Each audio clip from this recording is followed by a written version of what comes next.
Yes, now, ladies and gentlemen, welcome back to the Thomas Rants YouTube channel. Let's talk SmackDown. Now, I feel a bit indifferent about this, you know.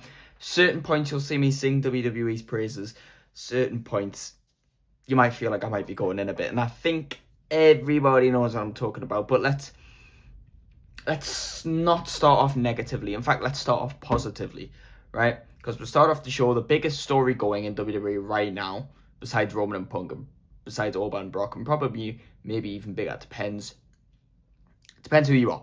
Randy Orton comes out, cut a promo, and it seems like he's gonna kind of let us in on who this person is that has been reminding him of himself, who this person is he's been on the phone to.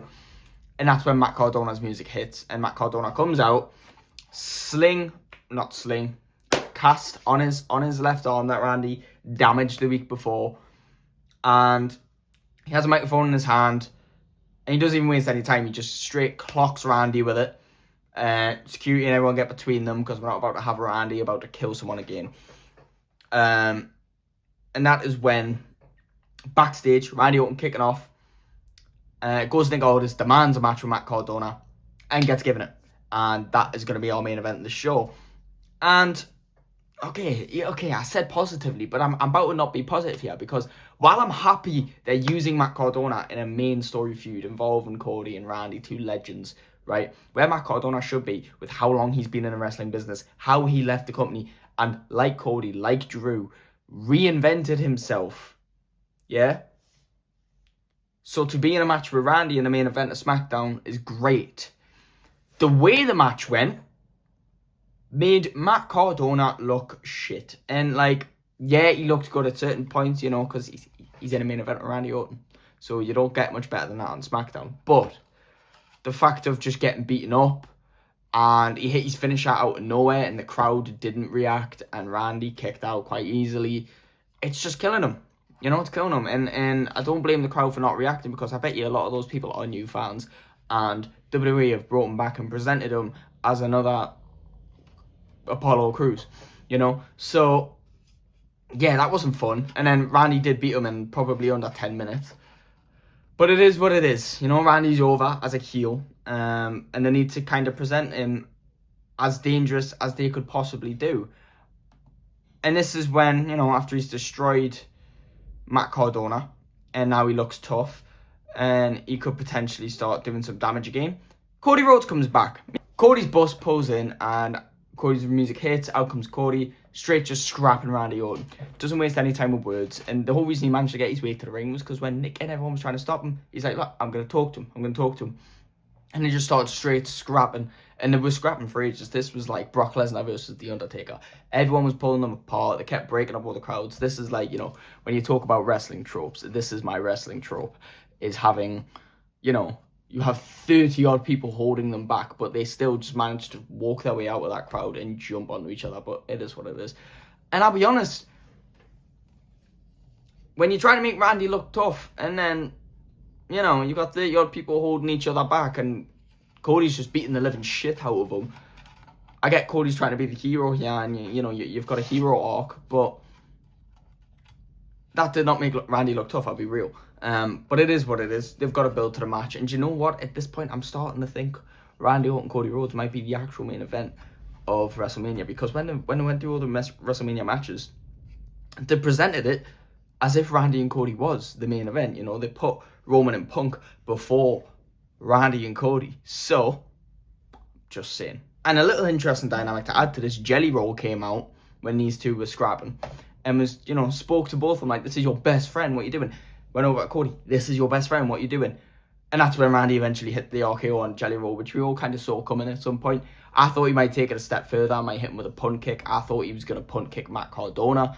But before he could even do anything to Matt Cardona, that's when Cody had made his way there. So bring back the punt kick, and that would be great, you know, because I think either Matt Cardona or Jelly need to be punt kicked there. And Jelly's obviously going to make it at WrestleMania, obviously. So punting Matt Cardona wouldn't have been a bad idea, you know. But it is what it is. And speaking of Jelly Roll and making it to WrestleMania, Jelly Roll had his one-on-one match with Kit Wilson. His first ever one-on-one match. And I was excited to see how well Jelly had evolved. And before the match, Kit did a bit of slam poetry or tried to. Jelly Roll eventually just shut him down. I wish Jelly Roll would just go in, because Jelly is a former rapper, and if he wanted to, he could genuinely destroy Kit Wilson, but, you know, it is what it is.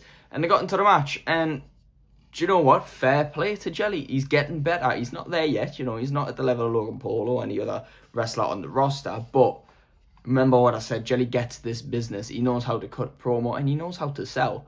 The guy's doing a great job. And like I said, much with the Bella Twins and AJ Lee, this is getting them ready in the coming weeks to WrestleMania so they can look as good as they possibly can at WrestleMania.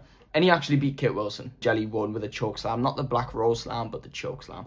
He obviously needs to dust up on his moves, you know, because he's not the cleanest in the ring, but second ever match. This isn't his full-time job. The guy's a musician first, TV presenter, on-screen celebrity second, and then wrestler third. Plus, he's like 43, you know. If there's ever a bad age to pick something up, it's wrestling at 43. Just saying. So we can let him off, I think. I think what he lacks in the ring, he makes up for in promos and storytelling. So, fair enough. And before the match, you know, Kit was trying to get some advice off The Miz. He actually wants The Miz to master, inspire, and zone in and be The Miz's protege. And when Miz actually has someone wanting to be his protege, Miz doesn't care for it. You know, he's pulling them off, he's brushing them off like, I don't care. He's too paranoid about the curse from Danhausen. As for the undisputed WWE Women's Champion Jade Cargill, Rhea Ripley came out to call her out after, you know, she aligned with B-Fab and Meechin last week and they beat her up. They all came out and cut a promo. Props to B-Fab and Meechin, you know. They didn't look like, or they didn't talk like they were just jobbers on the lower end of the roster. They spoke with conviction. And even though the crowd booed them, they had a decent response for it. So I feel like they're probably going to play well into this role. And this is actually probably going to bring them up a few levels. We did then have a match between Rhea and B-Fab. And it probably lasted about 2 minutes. And then they just got involved and straight beat her up again. Which, you know, it is what it is. It was a funny moment with R-Truth and Damian Priest after they won the titles. Obviously, Rhea's over there on SmackDown. Jelly went over to congratulate them first. And R-Truth, obviously thinking him and Damian Priest are the Judgment Day, thought Jelly Roll was Dominic, and obviously then saw Rhea Ripley and thought the band's back together, which was quite funny. I appreciate the little comedy. Thank you, WWE. We did have the Bella Twins versus Charlexa. Obviously, 2 weeks ago we had the Irresistible Forces versus... What the fuck? The Irresistible Forces versus Charlexa, which the Bella Twins got involved and ruined. Then last week it was Irresistible Forces versus Bella Twins, which Charlexa got involved in and ruined. And this week it was Charlexa versus the Bella Twins, which Irresistible Forces got involved with, aka Lash Legend, clocking Alexa Bliss, and the Bella Twins then rolled them up and got the win, which was quite surprising. Looked like Nikki Bella probably hurt herself, which isn't good on the lead up to WrestleMania. We've already had enough people get hurt. Match wasn't great. I think one of my main problems in WWE right now is that, you know, they are all very capable in ring, and WWE are great at telling stories, but the in-ring work is sloppy, you know. And I'm not just talking about botches, you know, because AEW botches, TNA botches, you know, but it's how you recover.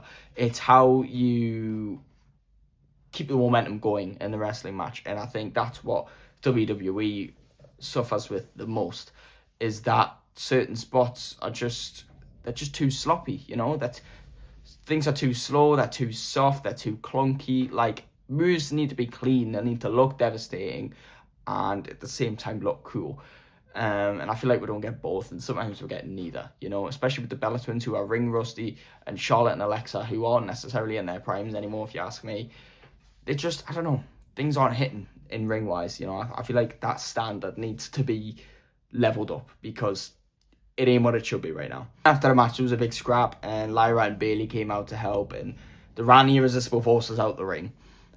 Everyone was stood in the ring, all the teams except for Nikki Bella, because she was on the outside, probably nursing a fucking injury. It's looking pretty obvious we're getting a fatal four-way, you know, between Lyra, Bayley, Charlexa, Bella Twins, and Irresistible Forces. That's pretty goddamn clear at this point. One of the earlier parts in the show, Nick Aldis talks to Trick Williams. He says, Trick, you've done a very good job since you first came here. You're over, people love you, and although, like, you know, you've not won Rumble or Chamber or nothing, but you've been quite successful. You're doing good for us. I I'd like to give you a match at WrestleMania. I mean, this is a given. You know, someone that over, you don't just ignore for WrestleMania. And this was like, oh, great. Sami Zayn overheard this, and he's like, yo, Nick, look, I understand. I've not won Rumble, I've not won Chamber, you know, and I've not been winning a lot recently, but I really want to spot a Mania too. And Nick was like, yeah, you're right, your stock is down, I don't want to have a space for you. This pissed off Sami Zayn. So, when Carmelo Hayes did his US Open Challenge, Sami Zayn answered. And you can only imagine where this is going. Trick Williams showed up to watch ringside. And Sami Zayn in that match did the one thing. He tried to criticize Cody Rhodes. He tried to criticize Randy Orton. He tried to criticize Jacob Fatu for doing. And that is capitalizing in the moment. Jacob Fatu cost Cody Rhodes his WWE Championship because he was too busy going after, you know, trying to cause chaos and trying to hurt Drew McIntyre. He caused Cody to get distracted, and Drew took the title. He got at Randy Orton for RKO and Cody Rhodes just after some shenanigans in the chamber from Seth Rollins, you know. And then he got mad at Cody for capitalizing on Sami when Drew tried to get involved in the triple threat match, you know. And Sami's been battling demons here, you know, backstage. And before I get into what makes me mad, I can respect the story they've told here. You know, Sami's been battling demons because he's been questioning everyone's behaviours and then still ending up with more questions than answers because he'd end a conversation feeling like the bad guy, he'd get frustrated and he'd kick off because he's not getting successful and everyone else is, but he feels like he's doing the wrong thing but not getting rewarded for it, and he doesn't know who he is anymore. And Aleister Black's been trying to get in his head and Sami's been trying to flush him out. So eventually Sami, instead of fighting those demons, just give in to those demons, and he did the exact same thing. When Trick Williams got involved in the match and inadvertently hit Carmelo Hayes, Sami Zayn thought, you know what, I'm going to take advantage. And it worked, and he got the United States Championship. And now all his problems, such as not succeeding, aren't true because he's got the United States title. His problems like Trick having a match at Mania and him not aren't true because now Nicholls has confirmed Sami Zayn will defend the United States Championship against Trick Williams at WrestleMania. The positive thing I can give to that is the story they've told there, you know? Like, I can see the story. I don't think it's as obvious for the casual viewer. I don't think a lot of people will pick up on that. And that's another problem for WWE is that, you know, when they do storytell, you know, sometimes it's the most overly obvious shit and sometimes it's not obvious enough. Now let's get into the problem. The problem is that Sami Zayn's won the United States Championship and we're getting Sami versus Trick at WrestleMania. Okay, multiple problems. I'll tell you why. First of all, Carmelo Hayes is not grinded on that United States Championship for ages just to have it taken off him seconds before WrestleMania, right? And I've mentioned in previous videos how I hate that they magically turn title runs around just before WrestleMania. It makes no sense, you know? It's too obvious of a storyline, like when Io won the Women's World Championship when it was Rhea and Bianca supposed to be the match for WrestleMania. If you're telling me you didn't see that coming, you're an idiot, right? Like, that's painfully obvious. But they've done it once and it's like, you know what, it is what it is because it made up for a good match. But then it happened with Cody this year. And it's happened with Sami now as well, you know? And it happened with the Irresistible Forces against Rio for the Women's Tag Team titles right before Elimination Chamber. It's getting ridiculous. Even AJ Lee taking the title off Becky right before Mania. It's stupid. Why would you have champions who work so hard to become champion, do a whole story and become champion, then they're just going to drop it before the biggest show and we're just going to turn everything around in the last year just because the biggest show is there? You went to build up the whole year to the biggest show of the year. Yeah, so if you've built up all year and you've got these champions and then it comes to the biggest show and you just scramble everything up, what was the last year for? What did you just build to? Because this is the biggest show of the year. This isn't a random one-off show that, oh shit, we need to quickly change things. No, this is the big show. Not the big show, but this is the biggest show of the year.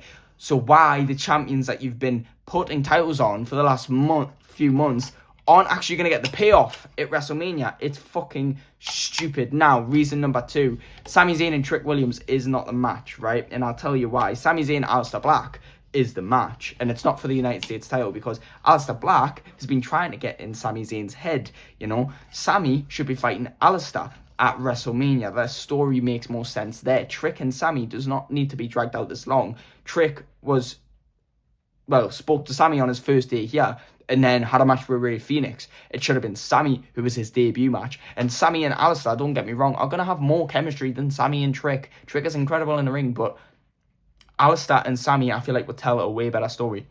Given that Sammy's been fighting his demons for the last few months, it makes more sense for him to fight a physical demon, a guy that's been trying to get into his head and feed those demons, in Alistair Black.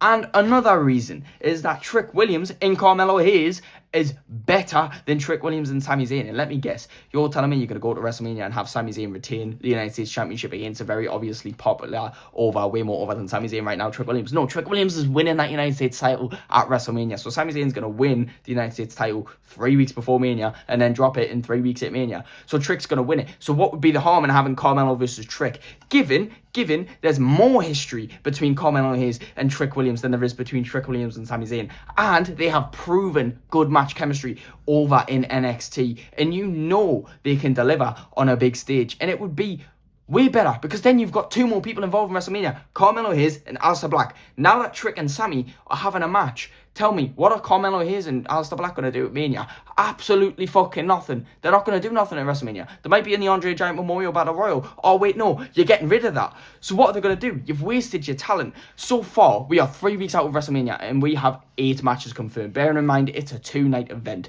Are we going to have 4 matches a night? Like it's Saturday night's main event or something? Because it's WrestleMania. Why aren't you trusting your talent with big matches? You trust them to hold your titles and put on matches on weekly shows, but you can't trust them to put on their best possible matchup at WrestleMania. It makes no sense when there's obvious matches there. Carmelo Hayes and Trick Williams have that history and have good chemistry. They know how to work with each other. Doesn't it make more sense to do that at WrestleMania? Yeah, it's a bigger stage, but they know how to work with each other. Where's the logic? Do you know what I mean? Like, it just seems so stupid and so forced, and they're just making constant wrong decisions. And yet they sit there and then put prices up on tickets as if we're going to want to buy tickets to a show that is badly booked and costs the whole house. Like, no, it's stupid. It's pathetic, and I actually can't stand it. And by the sounds of it, I'm not the only person annoyed, right? Because we all know WWE lie. They lie all the time. They put those fake crowd chants in, right? Thinking that, oh yeah, everybody cheered. We all know that no one was cheering for Sami Zayn when that happened. We heard the boos over your piped-in crowd noises. And if anything, they just cancelled each other out and made a dead sound. It's stupid. No one wants this. Just stop. Stop making bad decisions. What is the point in that? Why? Like, it means nothing all year round, from Backlash to the Royal Rumble. Means nothing, right? Doesn't matter who's champion, what storylines are happening, who wins what, and how well people are booked. Because the second it gets to WrestleMania, it's all going to be switched around anyway. Just because they want to... I don't even know why they want to do it. Because sometimes it's not even the matches people want to see. Who asked for Trick Williams, Sami Zayn? Not me. Not me. I asked for Trick and Carmelo. I asked for Sami and Alistair. Even if people didn't want Sami and Alistair, you're telling me you don't want Trick and Carmelo. And if you don't, you're just uneducated on NXT's history. Make it make sense. My goodness. And speaking of sloppiness, right? Like I was talking about earlier, and the United States Championship. Tiffany has been chasing the United States Championship, going after Julia and all that, right? She'd beaten Kiana James. She'd beaten Chelsea Green weeks ago, right? So she had a one-on-one match with Julia, which I understand was supposed to be for the United States title, but apparently it became a non-title match now, right?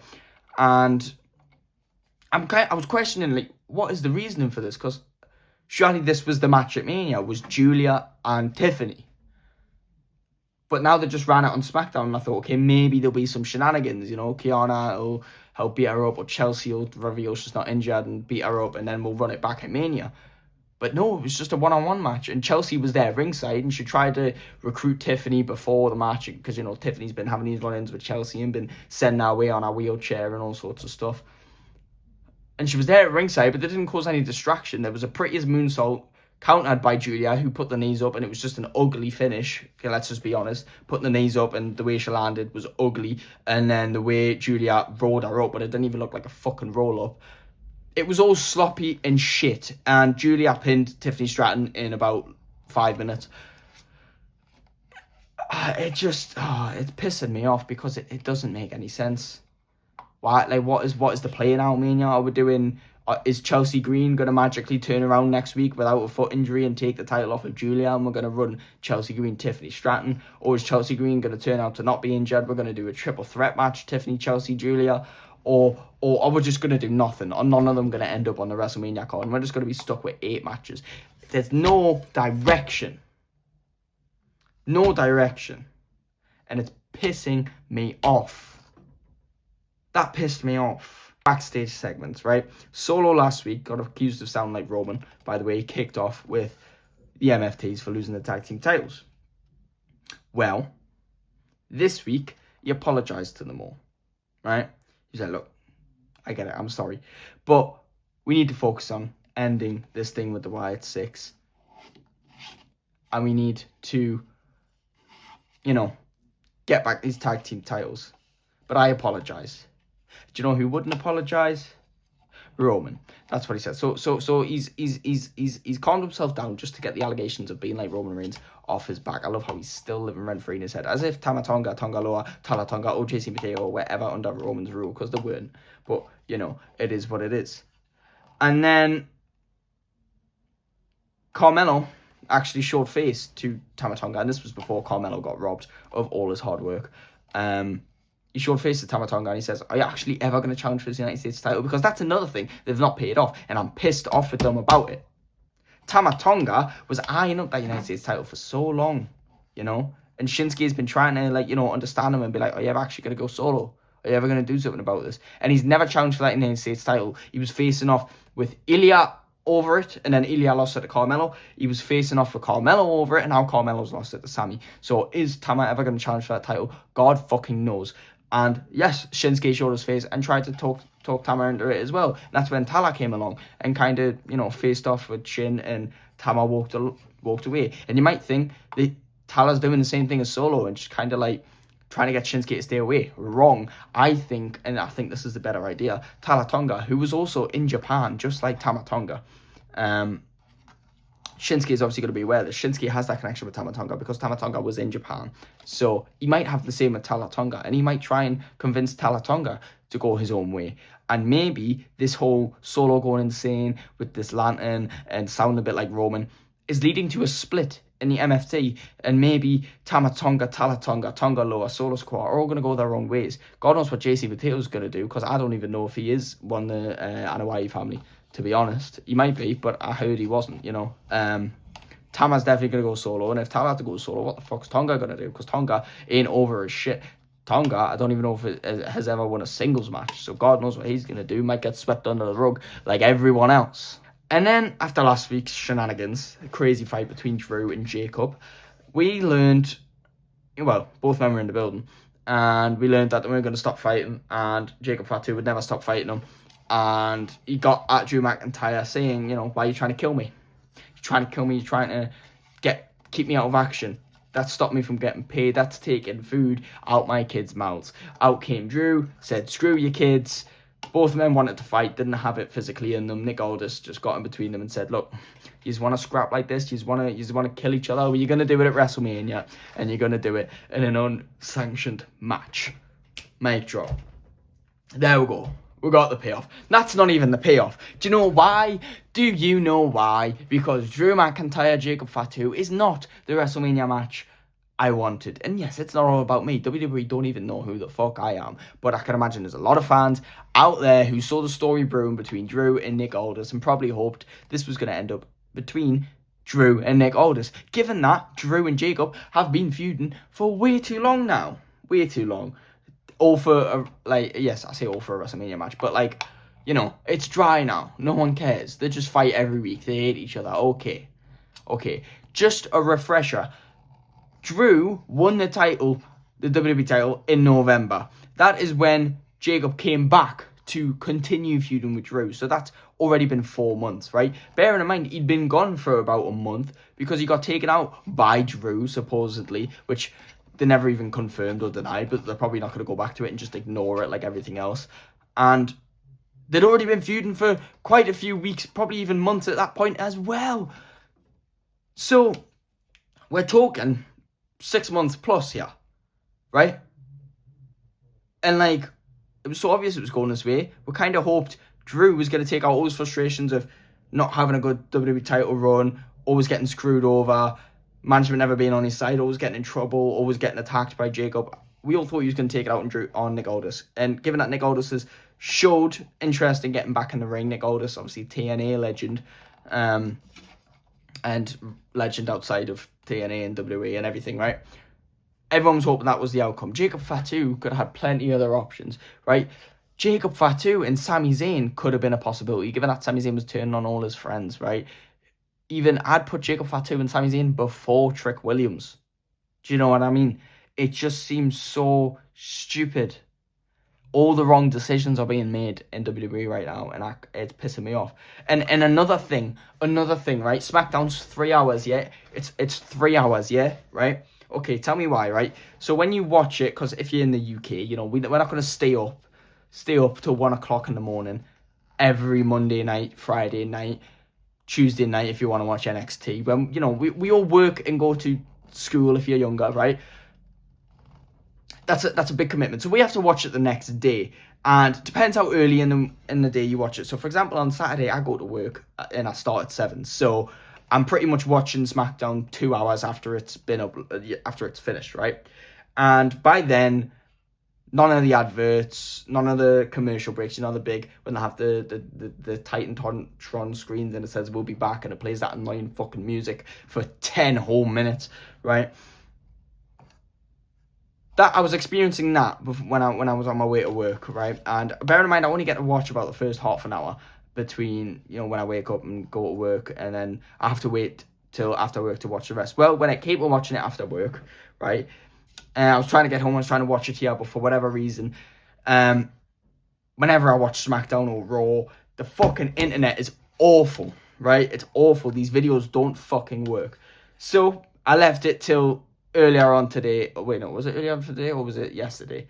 I think it was yesterday. No, it was earlier on today. It's Sunday today, which is why you're getting this on a Sunday and not a Saturday, right? Because I had to leave it because the video wouldn't fucking load. So at this point, Netflix has edited it, right? And they've cut out all the commercials. You know when, like, you're missing, like, 20, 30 minutes off your show because they've cut out those big, like, we'll be back long commercial breaks, and then plus all the ads involved in the show, the sponsors, the promotions for the PLEs, which again is just ridiculous because, you know, on Netflix, it's a paid for subscription, which means you don't get adverts, right? So why the fuck on the show do we still get adverts? Do you know what I mean? That's annoying. So when they've cut out all these ad breaks, right, do you know what SmackDown's been reduced to? 2 hours. When Netflix had done us the kind when Netflix did us a favour of getting rid of the adverts from the 3 hour show, the 3 hour show became a 2 hour show. So you're telling me 2 hours and 4 minutes. There was 56 minutes of adverts or commercial or promoting bollocks. What the fuck? WWE, you're pissing me off. I've been loyal. I have been loyal for years. I didn't watch TNA. I didn't watch AEW. I didn't watch nothing because WWE was what I got into. It's what got me into wrestling, and WWE is what I'm going to watch. It's a large commitment because they've got Raw, NXT, and SmackDown all in 1 week, and then they've got a PLE every 3 fucking weeks, right? Because you got the NXT ones as well, right? And then, especially when you move to Netflix, right? I used to, you know, I don't have American TV, so I used to watch just the 3-minute clips you'd upload on YouTube the day after. Well, now I'm watching the full 2.5, 3 hour shows on Netflix, so I definitely don't have time to watch other shows. But I've had to. I've been forced to because the in-ring work is sloppy. The storytelling is all over the place. The matches aren't what people want. We're 3 weeks out from WrestleMania. You've got 4 matches per night, right? And then you've got a third of the show is commercial breaks. The tickets to get to even your house shows are an arm and a leg. It cost me 150 quid to sit back row last year at a fucking house show that wasn't on TV. Right, in Newcastle. Nowhere comes to Newcastle, right? We're a decent city in England, but we go under the radar when it comes to media attention, yeah? So when you come to Newcastle, to our small utility arena that can probably have max out 5,000 people, right? and you're charging me 150 quid to be back fucking Raw. Imagine what it's like for the big episodes of Monday Night Raw and SmackDown and fucking WrestleMania. We're talking $40,000 2-night package bullshit. Like, no one has $40,000. Who's gonna fucking sit in the front row? Brad Pitt? No, because apparently he's a part of the show now. Because every fucking celebrity under the sun needs to be part of WrestleMania. We can't get Carmelo Hayes, who's put on a banging United States title feud. We can't put Aleister Black, who's got some of the best in-ring ability, some of the best character work. We can't put Gunther, who's retired fucking John Cena, AJ Styles, Goldberg. We can't get LA Knight, who's over as fuck and everyone loves him, on WrestleMania. But God forbid, Speed shows up to Monday Night Raw, bro, guaranteed fucking match.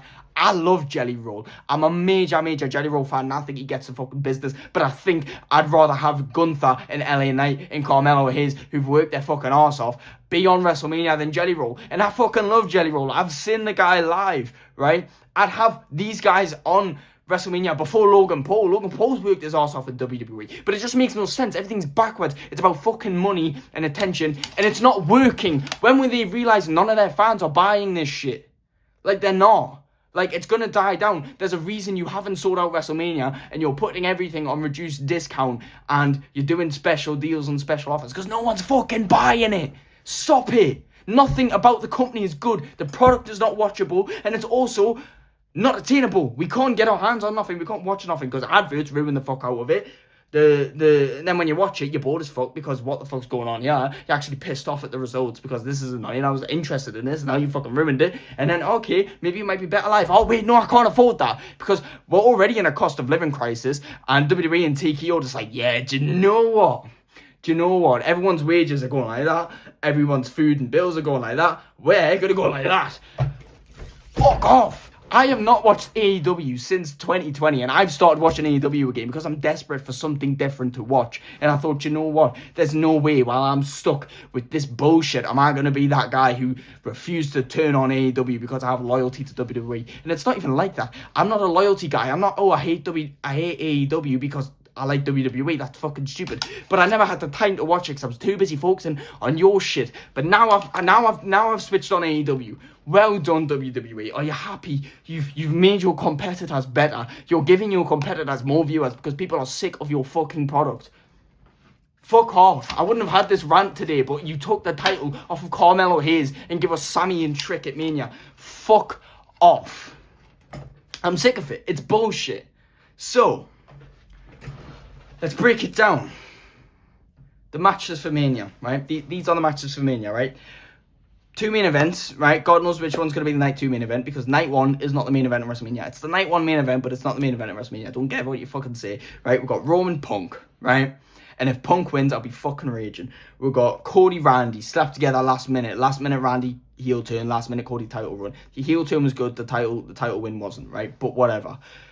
If Randy doesn't win, I'll be fucking pissed. Jade Cargill, Rhea Ripley had to align Jade Cargill with Meechin and B-Fab to make the story somewhat interesting, which, to be fair, worked. But the fact that you can have 2 of your biggest stars, you know, and one's a champion and one's literally your biggest star in the company, not cut a halfway decent promo and not tell a good story is concerning. Stephanie Vaquer, Liv Morgan took a while to warm up, and I still don't think anyone gives a flying fuck. Brock Lesnar over Femi, okay, respect. It's actually what people wanted, and we do give a fuck. Why is that the match I'm most excited for at WrestleMania when Brock Lesnar's been around for donkeys and Oba Femi's been here a couple months? Make it make sense. Jacob Drew, unsanctioned match. Cool, the match is going to be great. Love both of them. Happy that they're on WrestleMania, but it's just like, it's stale at this point. Like, people are just ready for it to be over. AJ Lee, Becky Lynch, no stipulation, random rematch for the Women's Intercontinental title. AJ Lee's most likely going to win, which makes no sense that she won at a fucking chamber. And then Sammy and Trick Williams for the United States title, which again would have been better if it was Trick and Carmelo for countless multiple fucking reasons that I've stated. So let me know what you think about SmackDown in the comments, but let me know what you think about WrestleMania, about WWE. Please, I really want to fucking know because I'm pissed off and I hope people agree with me. And if people disagree with me, I'm open to it, but I'm interested as to why you think anything that they're doing recently is a good decision. And I am someone who defends WWE a lot. Like, I'm someone who looks at the bigger picture. I'm very optimistic, but it's drawing a fucking line. And I'm sick of it because, do you know what? it was right there. 2022 through 2024, the Renaissance era, we were like, oh, finally, we're cool for being wrestling fans again. You know, wrestling wasn't the non-cool thing to do, and it was so fucking good, and everything was getting better. In 2025, it was a bit, but we still had all the hype there. And now 2026, you're just killing it. You're just killing it all. The fuck are you doing, man? I can't stand it. Let me know what you thought in the comments below. Please like and subscribe, and I will see you in the next one. Goodbye.